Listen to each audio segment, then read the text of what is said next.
Did you know that there are 5 drivers that could be controlling your life unconsciously? And although they can be helpful, they can also be harmful. Let's learn about that together.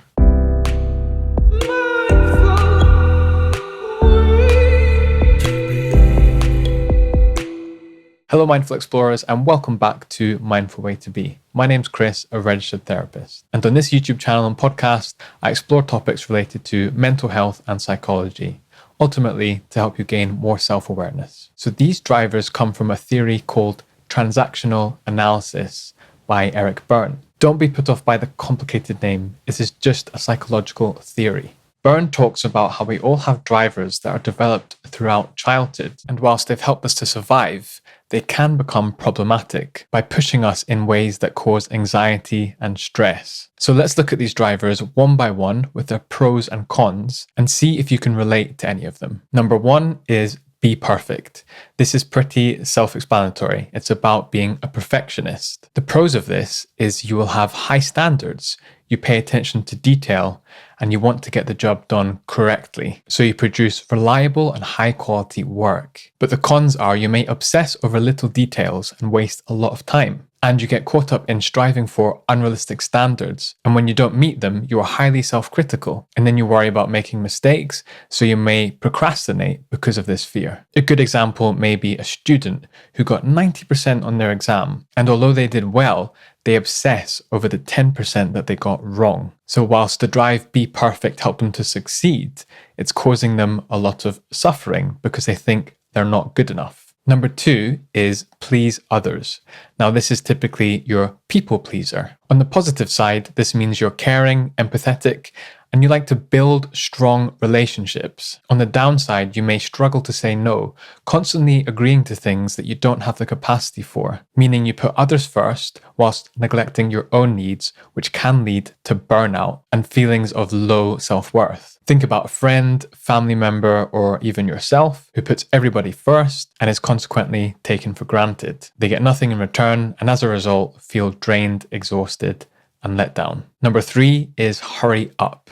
This is somebody who wants to get things done quickly, efficiently, and on time, and they work well under pressure. But their weaknesses are they're impatient, meaning they may miss details because they're so focused on doing things fast. They can also be impatient with themselves and other people, which may cause conflict and stress within themselves. A good example would be somebody who's all go, go, go, desperate to move on to the next task, but in doing things in a rush, they don't pay attention to the little details, which can have consequences later on. Number 4 is the driver be strong. The benefits of this person is that they're determined and resilient. They're brave. They may take on danger and challenges whilst looking composed and calm. They can also be a good person to depend on when you need help for something that's difficult. However, the costs of being strong all the time are you may bottle up and suppress your emotions because you're worried about appearing weak. As a result, you don't ask for help and can struggle with loneliness and isolation. Think of a soldier who has to put on a brave face all the time, no matter what challenge they're encountering. And whilst, yes, to some degree, they need to be like that to do their job, there is a huge cost. They may feel like they have to be that all the time and can't show any vulnerability or weakness. This can expand to their personal life, so they don't open up or share to anybody about what they're thinking or feeling. Ultimately, this could lead to depression, anxiety, or something much worse. Number 5 is try hard. The pros of this driver means you'll be persistent, motivated, always willing to go the extra mile to get to your goal. You'll put in the effort getting there, and you may be enthusiastic whilst doing so. However, the cons are wasting a lot of energy on tasks when you may need to rest and recover. So you may struggle to finish things due to feeling so exhausted. You may also focus on all the effort to get there, but not the result, meaning you take no time to appreciate all the hard work you've put into something. So as you can see, each driver has its positive traits as well as its negative ones. So what can you do with this information and what strategies can you use if you're noticing that these drivers are overtaking you? So the first one is something I say all the time, but it's gaining that self-awareness. That's because you can't change anything until you're first aware of it. So this video is a good starting point, but you can do some more reading online about these drivers, and there are questionnaires to help you figure out which are your main ones. Furthermore, when you notice these drivers are showing up, name them. I say, here's my perfectionist part, or here's my hurry up part. You can even give each part a name if you like. This helps you to notice when this unconscious behavior is taking over you, meaning it's in the driving seat and not you.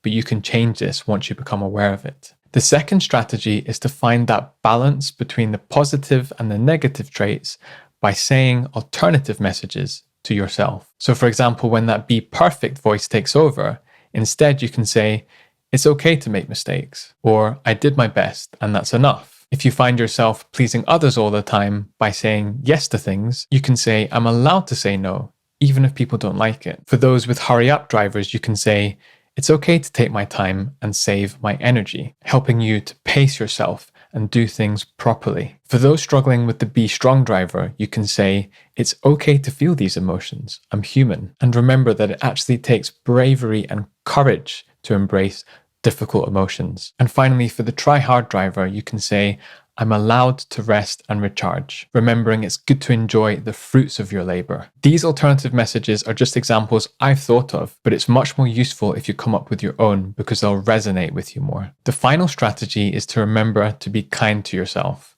Now, I know that's easier said than done, but try saying some mantras to yourself, such as, may I be kind to myself today, may I be free from suffering, and I deserve to be happy and live in peace. This can quiet and soften your harsh driver voice and amplify your self-compassionate one. So let me summarize. The 5 drivers are be perfect, please others, hurry up, be strong, and try hard. Whilst these drivers have a function and have positive qualities, they also have negative ones. The best way to manage these drivers is to gain self-awareness and knowledge about them, use more balanced and alternative messages, and finally, remember to be kind to yourself when the driver voice is overtaking you. If you're new here, my name is Chris, and each week I release content about mental health and psychology with an aim to help you understand yourself, the world, and others more clearly. So if that interests you, please subscribe and follow. I'd also love to hear your thoughts on the comment section, so please feel free to contribute. Thank you so much for listening today, and I'll see you next week.